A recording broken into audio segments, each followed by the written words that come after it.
Hello সবাইকে, আজকে আমরা তিনজনে মিলে রেডি হয়ে বেরিয়ে পড়েছি পুষ্পমেলায়। পুষ্পমেলায় আমি আর এই ফার্স্ট টাইম যাওয়া, মানে বাণীপুর মেলা শেষ করে পুষ্পমেলায় আমি সোজা চলে এসেছি, কারণ আজকে এখানে আসতে চলেছে নন্দী সিস্টার্স। তো মেন আকর্ষণ ওদেরকে দেখার জন্যই, যে এই কারণে আমি বিশরপাড়া থেকে গেছি।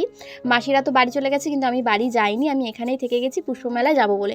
আর মেলার ভিতরে ঢোকার পরে মানে ফুল দেখে আমি জাস্ট পাগল হয়ে গেছি। এমনি আমি গাছপালা ভালোবাসি, আর তার মধ্যে যদি হয় সেটা ফুল গাছ, তাহলে তো আর কোনো কথাই হবে না। এখানে বনসাইও ছিল, তেঁতুল, বট, অশ্বত্থ, অনেক রকম বনসাই করা ছিল। তার সাথে সাথে তো অনেক রকম ভ্যারাইটি অফ ফুলও ছিল, মানে সিজনের ফুলগুলো একটু বেশিই ছিল।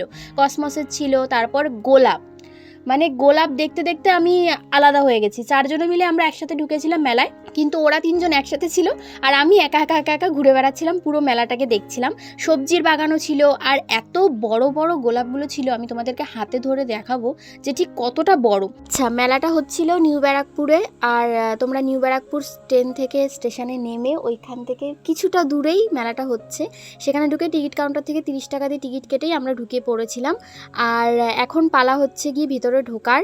তার আগে আমাদের একটু খিদা পেয়েছিল, তাই আমরা একটু চাউমিন খেয়ে নিয়েছিলাম। উপস্থিত নন্দী সিস্টার্স, এবারও মঞ্চে আসছেন নন্দী সিস্টার্স। আপনারা যার অপেক্ষায় এতক্ষণ বসে আছেন সেই নন্দী সিস্টার্স। আপনারা রেডি তো? রেডি সবাই?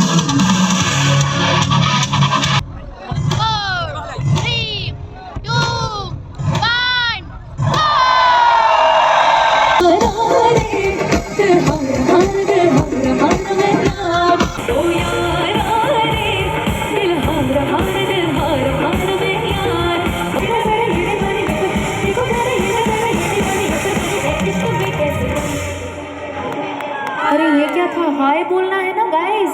One more time. देखो प्यारे ये नजारे, ये दीवाने, ये परवाने हैं इश्क में कैसे हो। क्या बात। उसके बाद तुमसे मिलके दिल का है जो हो गया है कैसा ये। এবার পালা বাড়ি যাওয়ার। আমাদের ইচ্ছা না থাকা সত্ত্বেও আমাদের যেতে হচ্ছে, কারণ এটা মজবুরি। যাই হোক, তো আজকের জন্য তাহলে ভিডিওটা এতটুকুই। দেখা হচ্ছে নেক্সট ভিডিওতে। টাটা।